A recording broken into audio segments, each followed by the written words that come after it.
Nishino-san wakes up from her sleep and goes into the shower to have her bath in order to prepare for school. While she opens the door to leave, she has a vision of a brief flashback, and this makes her scared.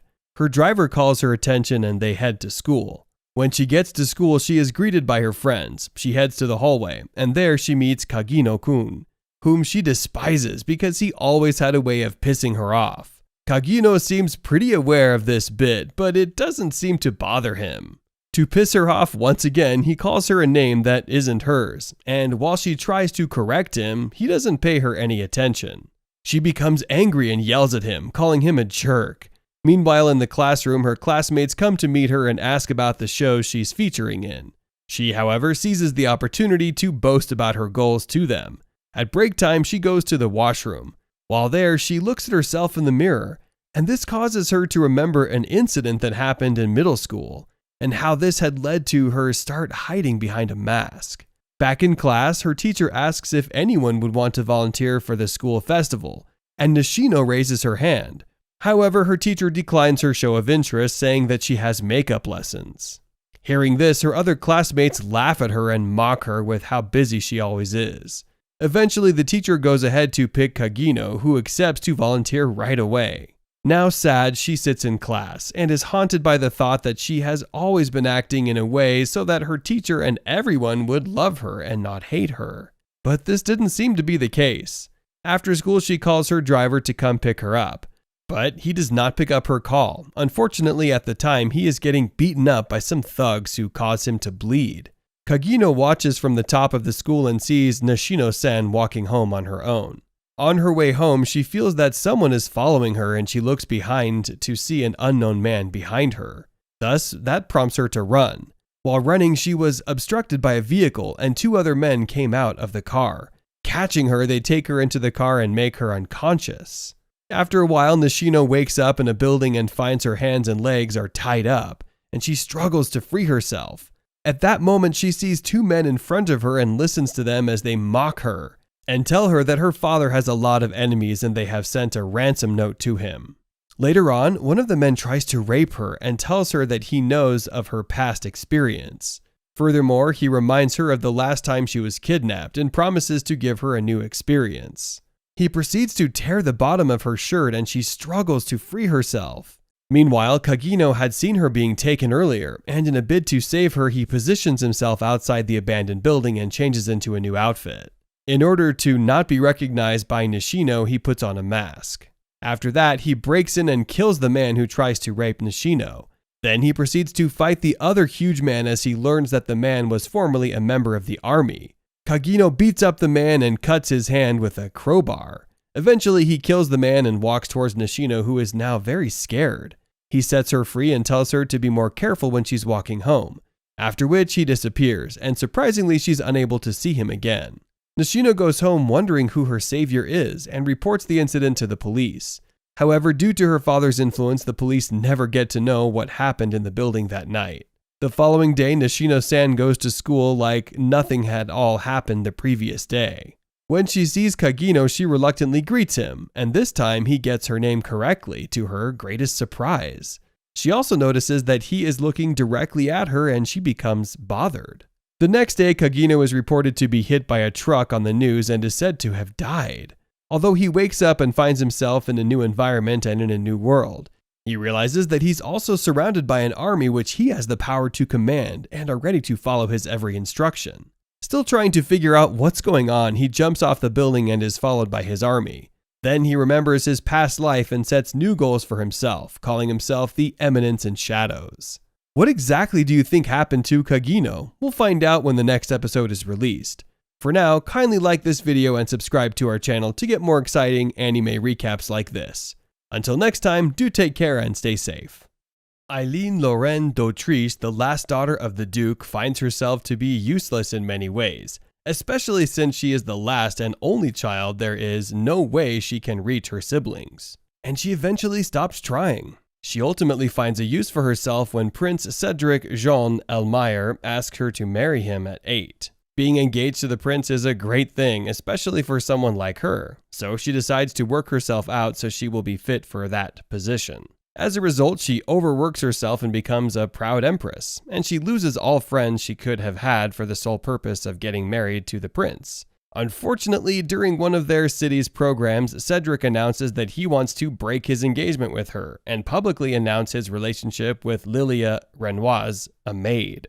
She, however, says she has expected the breakup as it looks like a game she played in her past life, and she realized her life is recreating that game. So instead of crying about her breakup, she leaves there elegantly. She remembers that in her game, the Otome game, there are 3 regalia: the regalia of saints, demon, and maiden, and she is a member of the Holy Sword of Maiden, and she is the villainess.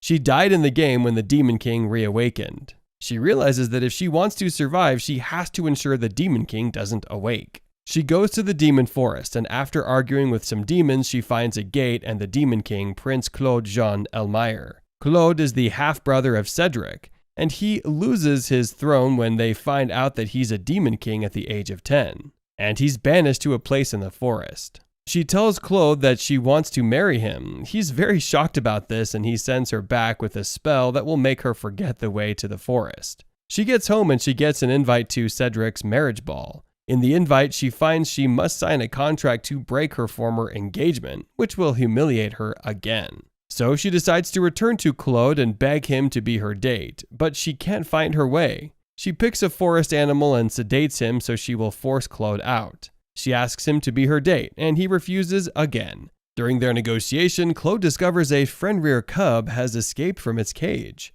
She offers to bring it back, and she goes to the school and rescues the cub. Cedric sees her there and accuses her of wanting to use the demon cub to poison Lilia. But Claude comes to clear her name and takes her away with a spirit chariot. He asks her why she wants to marry him, and she explains the game. He doesn't believe her, so he lets her fall. He eventually goes to carry her and they hug. Eileen's father tells her that Cedric has taken all her businesses as a result of the way she drafted their contract. He tells her their family is now at a loss, and she has to repay the debts before the ball. Coincidentally, she meets Jasper, a journalist who owes her a favor. She tells Jasper to help her with some work. She returns to Claude and tells him that she wants to repair the demon castle and bring humans for the repair. Shockingly, Claude accepts her suggestions without much argument. He even tells his human aide, Keith, to find out how much the palace owes them and how they will take the funds so that they can use them to repair the castle. She tells them that she asks Jasper to research the debts, and she also asks Claude if she can use some part of the forest for Croft. Before she leaves, Claude attaches her shadow to the demon gate, thereby allowing her to call any demon. She comes to the demon forest with Jasper and Donnie, Rook, Quartz, and Isaac, who works for Eileen in her pharmaceutical workshop, taken over by Cedric. Claude shows them the leaking part of the castle, and she tells Jasper to work with Keith so they can find out about the embezzlement.